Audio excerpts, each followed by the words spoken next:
Good morning. Today,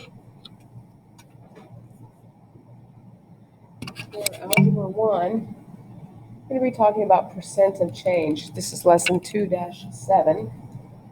So 2-7. And it's, again, percent of change. And my goal is that you'll be able to find the percent of change when we're finished with this. So the percent of change is a ratio of the change of an amount to the original amount expressed as a percent. Okay, so let me show you that definition written out so you can see it. Here it is. The ratio of the change of an amount to the original amount expressed as a percent.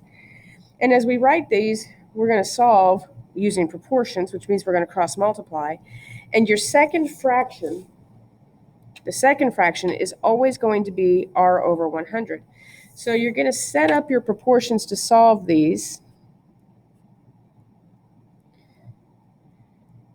as the change amount, so the difference over the original, and that's going to equal r over 100. And this r over 100 never changes. It's always r over 100, always. So here's my first example. If I have an original amount of 20 and my final amount is 23, I need to figure out what the change is, not percent change, just the change in these two numbers. So I would take 23 minus 20, and that gives me 3. Okay, that's how much it's changing. So then I'm going to do 3 over 20 because it's the change over the original equals r over 100. And from here, I will cross multiply. So I'm going to get 20r equals 300. Divide both sides by 20. And we're going to get r equals 15. So the percent of change is there's a 15% increase. Okay, so when we went from 20 to 23, that's a 15% increase. But if we do an original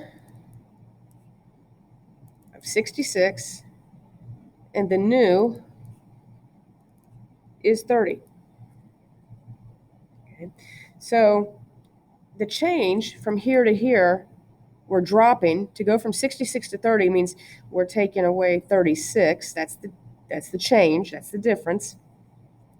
So then when I set up my proportion to find the percent of change, like what percentage is this changing, I'll do negative 36 because that's the change between these two numbers, the difference between these two numbers, over 66 because that's the original, equals r over 100. Again, this fraction is r over 100.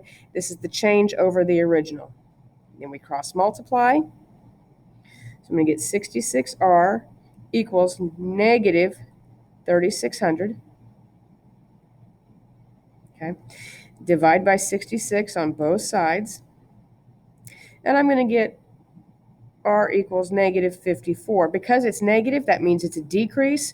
So there's a 54% decrease. Okay, because it's negative, or because this number dropped, it's a decrease. Do one more to show you. I have an original. Okay, an original starting at 9.8. And our new number is going to be 12.1. So you see this is rising, this is coming up, so this is going to be a positive number. But to find out what the difference is between these two numbers, I'm going to take 12.1 minus 9.8, and I'm going to get 2.3. That's the difference, that's the change. So then I'm going to take 2.3 over 9.8, because that's the change over the original, equals, remember this fraction is always the same, r over 100, and I'm going to cross multiply. So here I'm going to end up with 230 equals 9.8r. Divide both sides by 9.8. And we're going to get r equals 23.4. That's a 23.4% increase. And this is how your answer should be written. Don't leave it like this. This doesn't tell me anything. This is a 23.4% increase. Class, that is how you figure out percent of change. If you have questions, please email me. But otherwise, have a great day.